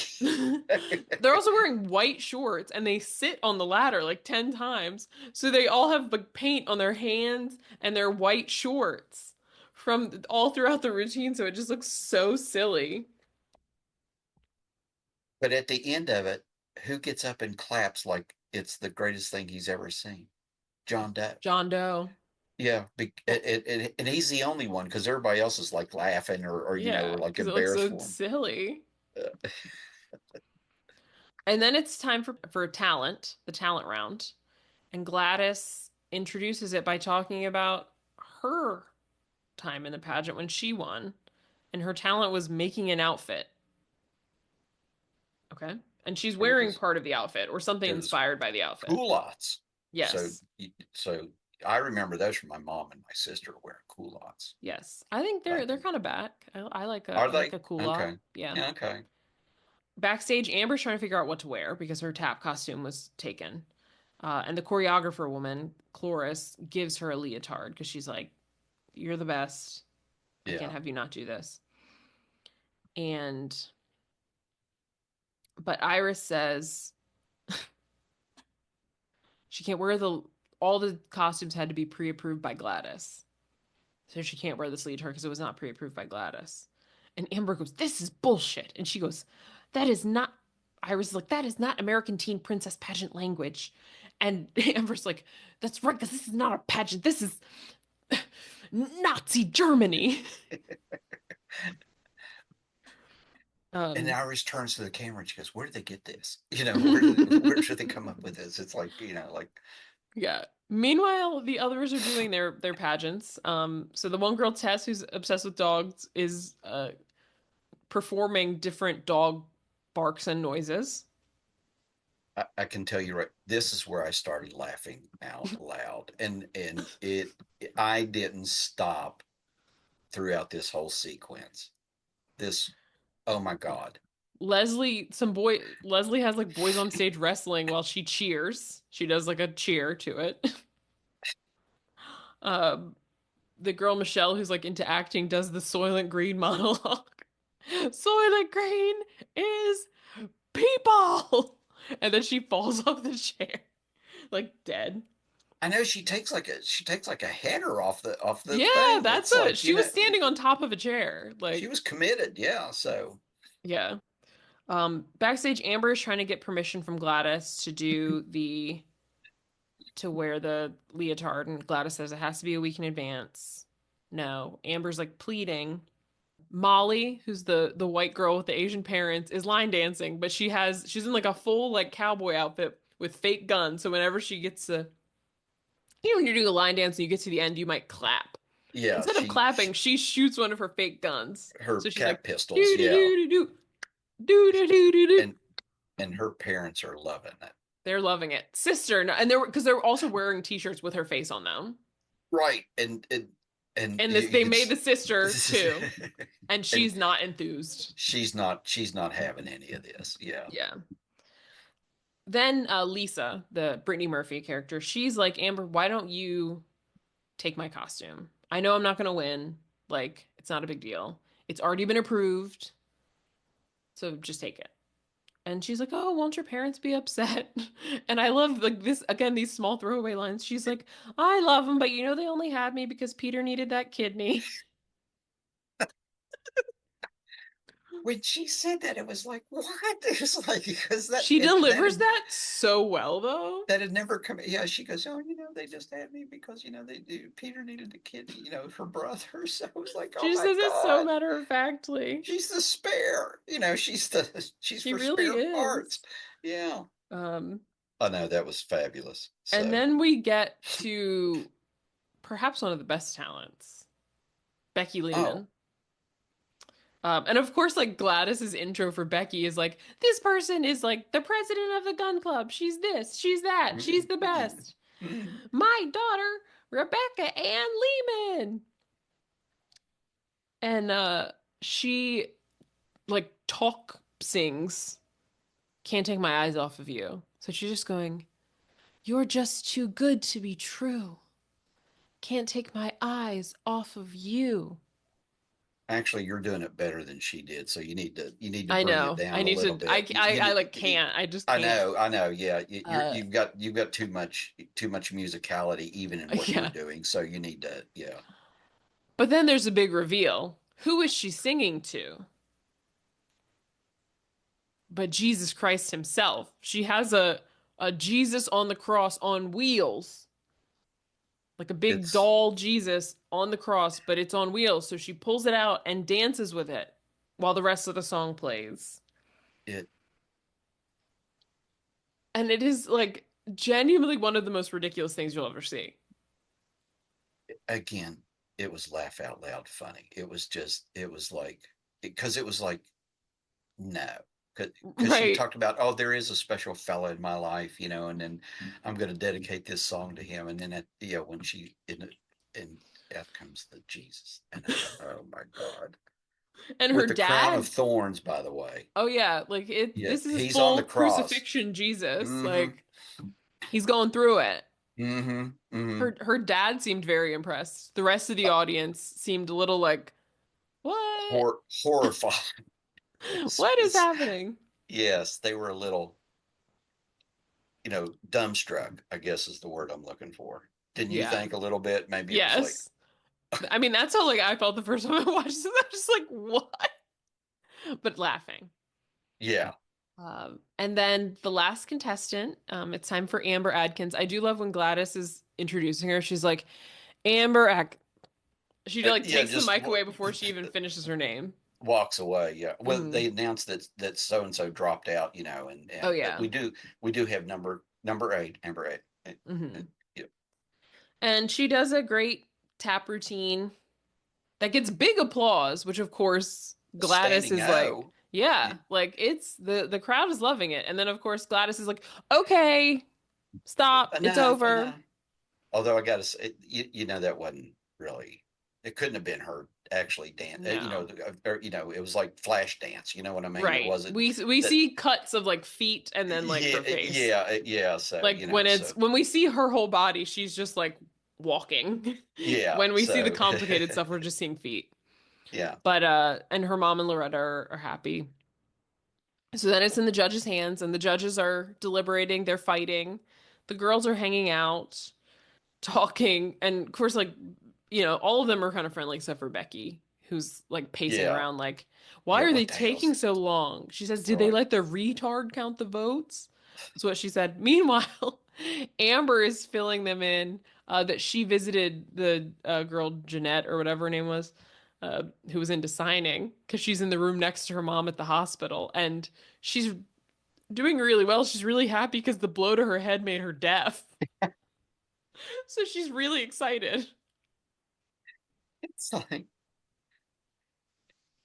the hits just keep coming. It's They really do. They really they. do. I mean, it's Literally like and one. figuratively. I mean, really, it's like just it does it's like what can we do to top the last gag?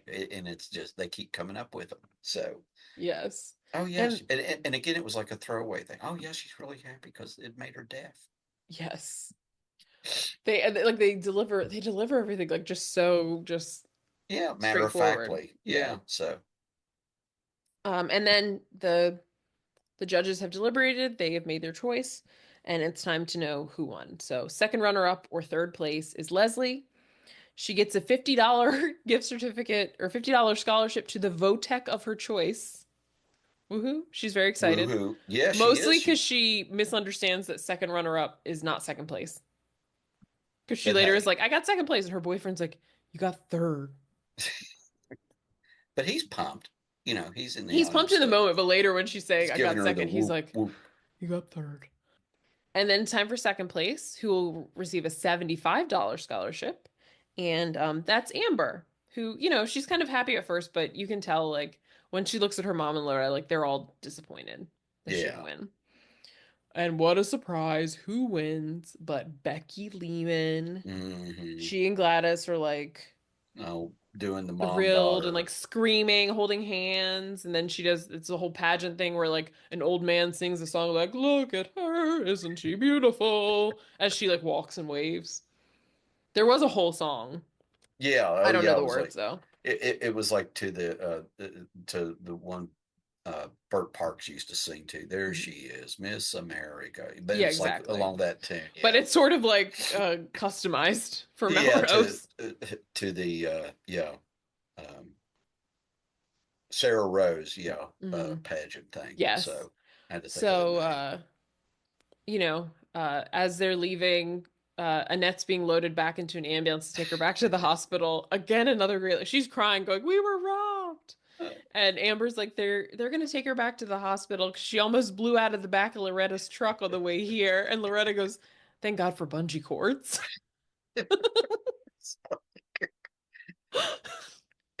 Excuse me. Um, Amber's really sad, but it is what it Yeah. is. I also love this part.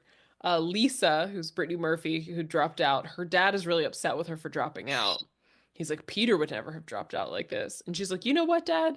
Peter is gay. Gay. And she screams. Yeah. And the dad's just like, what? I love that. She really like fully like screams. I don't want to like bust everybody's eardrums, but she's just like, No, but yeah, she does. Yeah, Daddy. yeah. Like so everybody, everybody in the neighboring county could hear. Or they cut to the parade to Mm-hmm. celebrate. But yeah, so it's a parade. It also looks like it's kind of like a 4th of July parade type thing. Because it's Uh bright and sunny. yeah, Can I and people I think can I say his line? go ahead. Because he goes, he goes, what a beautiful day. He goes, or what a great looking day. He says, it's as beautiful as a whore's ass. It's like, dude, who thinks of Oh my God. somebody had to have said that at some point, like, anyway, that just struck me. That was another one where I just laughed out loud. I just. But anyways, so they're the top three, like from the Oh, pageant, are gonna be in the parade. And yeah. of course the Lehmans commissioned this giant swan float. The dad had it made in Mexico for her to ride on because that's what she wanted, and Gladys designed it and whatever. And the other two girls, Leslie and Amber, are gonna ride in a convertible behind her. And Becky doesn't want to get on it because she says it smells like gasoline. And Gladys is like, everything smells like that in Mexico. Get on there. And Amber and Leslie are like, ugh, we're just gonna sit here getting swan fumes. Yeah, behind the yeah, because they're behind it. So Yeah. Also, meanwhile, Harold and Hank show up, and Harold is annoyed with Hank, and Hank shuts the back of his overalls in the car door, so he's stuck. And he's like struggling and he's like, can someone help me? And this part did make me laugh. The documentary crew doesn't help him, and they're like, on there's text on screen. It's like, as a documentary crew, we try not to interfere in what's going on. We let events unfold. Then like some kids come up and they're messing with him, but then he manages to grab one of them and get him in a headlock and eat his cotton candy while the other cotton kids run candy. away. So he's kind of just, but he's just stuck there. So, anyways, the swan float has some parts at the bottom that are supposed to have sparklers so that it looks like a sparkling like lake that it's sitting on. So Gladys is telling us this and she lights one of the sparklers and then kaboom. That thing goes It, up. it, evidently, the gasoline fumes were not fictitious. Yes, they were not, it wasn't just in Becky's head. And now Right. Becky is burnt to a crisp. And again, I do think that the Minnesota accent does add a little comedy to everything because they're going, oh crap, oh my god, oh crap. Gladys is crying. She's like, the swan ate my baby. Get up, Yeah. baby. We gotta go to States. Oh, yeah, because she was going to go to the state pageant. Yeah, so she won the state pageant. She won the local pageant. So the next step was state. Right, was state. Um, and then Gladys just a switch is flipped. She just loses it, and she's all the townspeople are standing there looking at her, and she says, "You know what I see? A bunch of losers." And then she says, Amber, this should have been you. I should have killed you when I had the chance, like I killed Tammy. Oh, yeah. She And loved riding that tractor, didn't she? And then it was like poof or whatever. What's funny too is that she's arrested, but then also the crew of cops come to film her arrest, and like the camera crews like know each other, like, oh hey man, how you doing? It's been yeah, a yeah, while. really. Hey, what's going on? Yeah, hey, dude, how you been? So that was great. Then it's Becky's funeral. Amber is there with Loretta, and Amber is crowned. Loretta with the disposable camera taking pictures of the casket and also of Amber being crowned. And the disposable camera, like if you were not of this era, it's the one that has it's a little plastic disposable camera that you have to wind the wheel Wind. to get to the next picture. Like those were at this like time in my life when I was like in middle school and early high school, I got these all the time to Oh, take pictures with okay. my friends. I have tons of pictures that I took with these things. So With I was the obsessed with these. Yeah. what the other part I like was Iris, then who was Hmm. the acting whatever chairwoman or whatever. Yes. put the tier, which was singed, it was like it was from the fire or whatever on Amber. She now crowns her as Mm. the winner, so she gets to go to state. Yeah, Amber's like, Loretta's all excited. Amber's like, I didn't want to win this way. And Loretta's like, well, good things happen to good people. And Amber's like, really? And she's like, well, no, you're just really lucky. Yeah, she goes, no, that's a bunch of shit. Um, You're lucky, just ride it, just yeah. go with it. So she gets the packet from the state pageant, and the part that she's most excited about is staying overnight at the airport Howard Johnson. She's back to practicing at work. She's got less Oh my time to get God. ready. Yeah. And she's like practicing her tap dancing moves and stuff, like doing all the stuff. Mm-hmm. And then she goes to the state pageant. I love that she always gets rides from the funeral director in the hearse. So people are staring at her, and Loretta's like, "Take a picture; it'll I know last longer." they're like looking at her like, and I thought, oh my God, because he's pulling the luggage out of the back of the Out of hearse, the and I back thought of the that was so. hearse. And then yeah, and Loretta goes, yeah, flips them off. Take a picture; it'll last longer. Yeah. The state pageant is run by Terry and Colleen from the Minnesota Modeling Academy. And these are both, again, women that you've seen in other things. One of them is Nora Dunn, who used to be a cast member on Saturday Night Live. She was on The Nanny. She's been on other TV programs and movies. She's been on a ton of TV shows.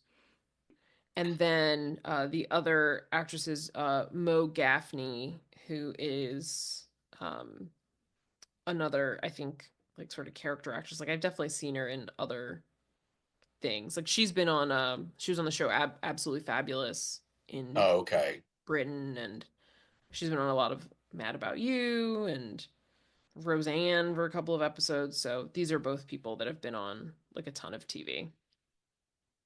But they're very funny. They're just like drinking the whole time. yeah, they're Um, soused. yeah. Meanwhile, Loretta is there. She's flirting with guys at the bar. Oh my I God. love if she talks to the waiter. She's like, catch this in your mouth and I'll give you a present. She throws like a little candy, catches it in his mouth. And then she's like, oh, you're so cute. Give me a kiss. While the like girls are practicing, Terry and Colleen are like drinking by the pool, yelling at the kids who are playing Marco Polo. Right. Cut it out with the Marco Polo. And they're also like, oh, by the way, you do not get to stay overnight. So Yeah, due get to a ready. lack of funding, right? The Yes. yeah. Because the national company won't give us anything. Mm-hmm. So this is all happening in 8 hours. So get it together quickly. Right. And there's a whole buffet, including a seafood buffet. And Amber does not eat shellfish because her mom says she shouldn't eat any food that carries around its house because you don't know if it cleans it. What a Prophetic. philosophy. Exactly. Um, and things are not looking great for Amber because all these other girls have a lot more pageant experience. One girl has her boobs out, cleavage Mm. out, not full boobs, but like Yeah, very low right. Yeah, cut top. yeah. And And they have very impressive talents, like violin and opera, and just like another girl does a tap routine that is like definitely better than Amber's. So she's like, yeah. oh great, this is not good. But then a girl is up there getting ready to go, and she's like, oh, I gotta go, and the dam breaks, and And everyone is barfing. yep. Just sicker than dogs. Yeah, and it makes the news because it's a salmonella outbreak. I love that amidst all of this, Loretta comes out of a hotel room with the waiter that she took in there, and she's like, Yeah, "Do you think they?" And she sees people throwing up. She's like, "Do you think they heard us?" Um, and Terry and Colleen are running around. One of them's like, "Call a doctor," and the other one's like, "Call a priest." It is like exorcist level. Oh Because yeah, they're like yeah. people are like on the balconies, like They're throwing just up off the hurling. balconies, just like Yeah. everywhere, no control. Hmm. Amber ends up winning by default. I think she's the last one standing, isn't she? Yeah, Yeah, yeah. because she didn't eat the seafood. She didn't eat the seafood.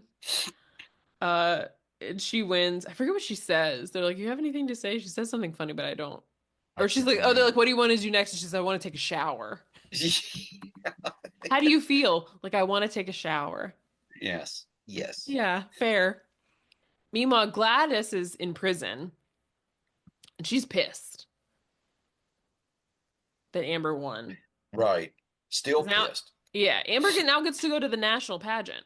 Like, Mm-hmm. this is legit. And she says she's making friends in the inside who can go after Amber. Right. Um, and then And we some of see her, her like putting something in somebody's pocket, this, large other yeah. prisoner. And then they're like, come back here, Cinnamon. Yeah, uh-huh, yeah. And then back at home, Amber's getting ready to go to Alabama to the Sarah Rose Cosmetics headquarters for the national pageant. Mm-hmm. I love this part because now her mom has a like a prosthetic with a hook for the hand, and she's Right. trying to open a beer A beer. with the hook. And Loretta's like, just use your hand. And she's like, they told me I gotta practice. And so what she ends up doing is just like shotgunning it. She makes a Right. hole in it and then pours it in a she pours it in a cup. She doesn't like shotgun it, but she Yeah, makes a right. hole in the beer the way you would if you were gonna shotgun it. Exactly. And then Yeah. pours it in a cup. There's a big send off in the community for Amber. Then her and all the girls go to the Sarah Rose Cosmetics headquarters and then pan up. There's a sign on the building that says for lease. And then the text on screen tells us that the company was seized by the government for tax evasion. And these women, these girls, lose their minds. They Go start ballistic. busting windows, breaking signs, pulling stuff down. They're just like, it's feral. It's like the scenes in Mean Girls when they're like in the animal world and Oh like they all yeah, go yeah. feral. It's like that. And Amber's just standing there like, well, and she just turns around and gets back on the Gets bus. back on the bus. Yeah. Yeah. So like So whatever. obviously for her, this is kind of like an unexpected place for her to be. These other girls probably this is like Oh yeah. Oh, I knew I been was the going to get only here. thing that they worked for years, and now it's taken from them. Right. Then we get some updates on where the rest of the people are. Yeah. Leslie goes to beauty school, which she's paying for by being an exotic dancer, but also she went missing in the Philippines. Right.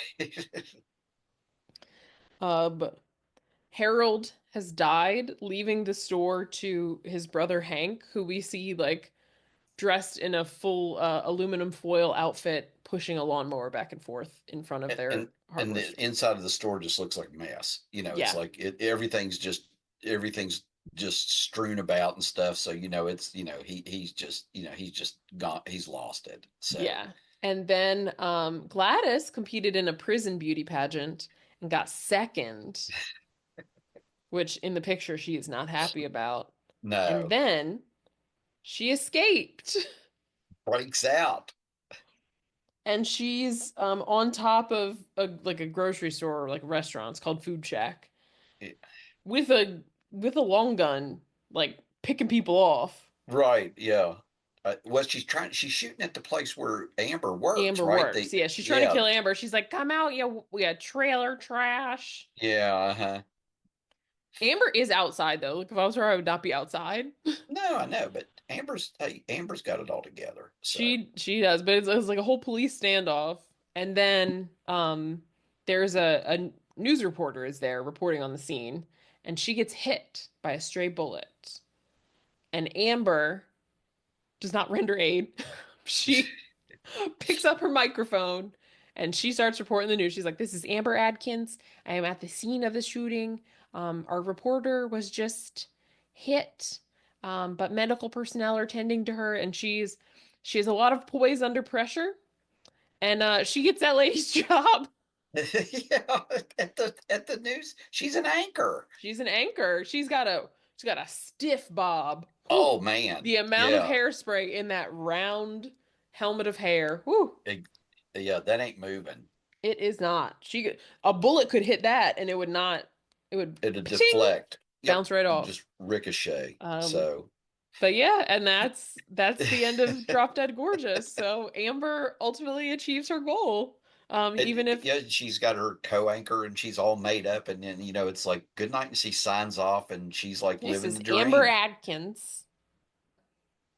I loved how they wrapped it up sort of at the end too, like Animal House, like so and Hmm. so ended up doing this, and so Yeah. so I wish we got more of them. Like, I what's the know, like dog what girl happened to doing? right, and what's the sign language lady doing, and stuff like that. Yeah. Like all yeah, like what Where's was Lorette Lisa? Is she in New York with her gay brother? right, or did where did Loretta marry the waiter, the bartender, or whatever, Hmm. So, but How is Annette doing with her prosthetic? oh God, I but like I know I keep saying this, the last third of this movie, I just kept laughing. It was just unbelievable. It It is, was really really funny. it's so funny. And like, I don't know how these people like did that. How to say the things they have to say They're with a straight pros. face. I know, but I mean, just delivered them, and not Yes. all of them turned Hmm. into great performances. Even the guy that was the perverted judge, Hmm. he brought that sleaziness and stuff. Yes. Just like He every just time the camera's on him, it's just like a look, and it's oh like, oh ugh. I know. If you saw him out there, you'd go. I think I need to call it cops. Right. This guy's up to something. You know. Yeah. Yeah. I don't know what he's doing, but I don't think it's I don't think it's good. yeah. I don't know what's wrong. Well, he just looks weird. He just looks like something's. He's got evil thoughts. Yes, this is not good, but Yeah. So. yeah, so I love this movie. It still makes me laugh. It's the Oh, dialogue is so funny. The sight gags are so funny. It's just like I think that there's just stuff that is very real about like being in a small town and like beauty and like competition. Like there is stuff that's really real there, and they're just like, what if we just took it to the most absurd level and that we that's what it can? was. Yeah, it was like how far can we dial this up? And they hit it. I mean, to me they did. Like I said, this I knew nothing about this movie other than I'd heard the title. I didn't even really know what it was about. But my God, if somebody ever says what's one of the funniest movies you ever saw, Drop Dead Gorgeous. Yes. I'm sorry. But yeah, I think, and I don't know like what, I mean, obviously it's very funny, but I think like the reason why it appeals to me is that obviously I love a comedy, but I enjoy a lot of recognizable people in it Mm-hmm. doing things that you don't normally see them doing, right? Like I had seen Kirstie Alley in like Look Who's Talking. And this is obviously very different, right? And Oh yeah, I'd seen Kirsten Dunst at this point in like Jumanji, and then seeing this, right? Brittany Murphy in Clueless, and then this. So like a lot of and different Allison things. Janney was really to be yet to be discovered. This was right before she got the role of CJ on, Yeah. and that's the first Yeah. thing I ever remember seeing her in. It wasn't until after that I looked for stuff that she was in earlier, Yeah. Yeah, But and I think like this is it's pretty early still in Kirsten Dunst's career. Like this is before Bring It On, which I mm-hmm, think was like a very big thing for her. I think Denise Richards kind of had started. mm-hmm. She did. Well, you said She she had did Wild Things and Starship Starship Troopers. Troopers, which I think are Yeah, two of her bigger things. and Wild Things was uh, some people liked it, Hmm. for the plot and stuff. So, Yeah. But like obviously Amy Adams, this oh is the yeah, beginning for of her her, career, yeah, who now has been nominated for Academy Awards, and right? so It's just it's so funny to watch her in this because she is like she's in it. She's so like inhabiting this girl. she's like clueless, she's like Hmm. she's the Head empty. yeah, the stereotypical cheerleader, who oh, my boyfriend, and Hmm. that's all I'm ever going to be. But yeah, that they even at that young age, yeah, you could see that there was something there. And again, Brittany Murphy, yeah, Hmm. really Hmm. brings a lot, really brought a lot to this. And it wasn't none of these were big roles. Well, you know, uh, Kirsten Dunst, was Yeah. was, there, and Ellen Barkin, that was, and the relationship between her and Allison Janney. I thought that was very well done. Hmm. So, but yeah, thank you for bringing this to my attention. So yeah, this was, For sure, for sure. yeah, Yeah, I think the other thing that I like that I hadn't thought about until I was reading about it, but it is like a movie about girls where they're like not going after boys. Because I do think like in the 90s, I love rom-coms and we got a lot of good ones in this era, but like it is nice sometimes to see them not going after boys and to see girls right, just being like in some ways like awful. yeah, or pursuing their own Pursuing goals. their own goals, but also B- to some of them to like crazy ends. yeah, yeah. Let women be villains, you Oh know? yeah, yeah. So especially Kirsty, so Yes. Yes. And she like did it. I mean, I think later in her life she seemed like a kind of unhinged person, so maybe maybe this like lived inside of her. But got to get your inspiration from somewhere. Come on. yeah. So, we all have demons that live inside of us. So, Exactly, exactly. But yeah, seeing these people who maybe did other more like prestigious or serious things just like go kind of like balls to the wall. And again, mm-hmm. seeing like female characters, first of all, being like so different, like all so different, and Oh certainly different yeah. like stereotypes of girls, but like in a pretty real way, right? Like there is a girl Mm-hmm. that's like kind of weird and like too into dogs, and then there's a girl who thinks she's going to be an actor, and there's a girl who went to New York on vacation one time and is now obsessed with it, Right. Or a right? girl who plays sports, and then, that's her, she feels that's her only ticket out, is to Exactly, do that. exactly. So, yeah. There is also probably a girl that's obsessed with Asian things. She just happened to have Asian parents. But yeah, like all of these things are like real. Yeah, but but Um, but taking you to yeah. that next step, where, Yes. so this is normal. Now we're here, we're, Mm-hmm. Mm-hmm. so, Mm-hmm. or this is where society says, this is where you should be. And then no, but we're gonna go past that. So, Yeah, and exactly, yeah, exactly. and like I said, I think that everybody delivered. So, Mm-hmm. oh my God, the writing was good, the direction was good. It was, there was it. I thought it was well paced. Mm-hmm. But like I said, the last third of it was just, I just couldn't stop laughing. It was, It's I it's mean, and just so laughing out silly. loud. It wasn't like a chuckle, and stuff like. It was like laughing out loud. It was, and it, like, some of the stuff just caught me by surprise, There where I is had to it pause it and rewind it. Like, oh, wait yes. a minute. So. Same, same. There is like so much happening Mm-hmm. um Yeah. throughout like once we get into like the actual pageant and then everything else. There's just like stuff everywhere you look like Like I said, I'd watch it again just to see, what I mhm, missed the first time around, because this is one of those movies, I think, where there's more there than on the first viewing. That, you totally. know, Like yeah.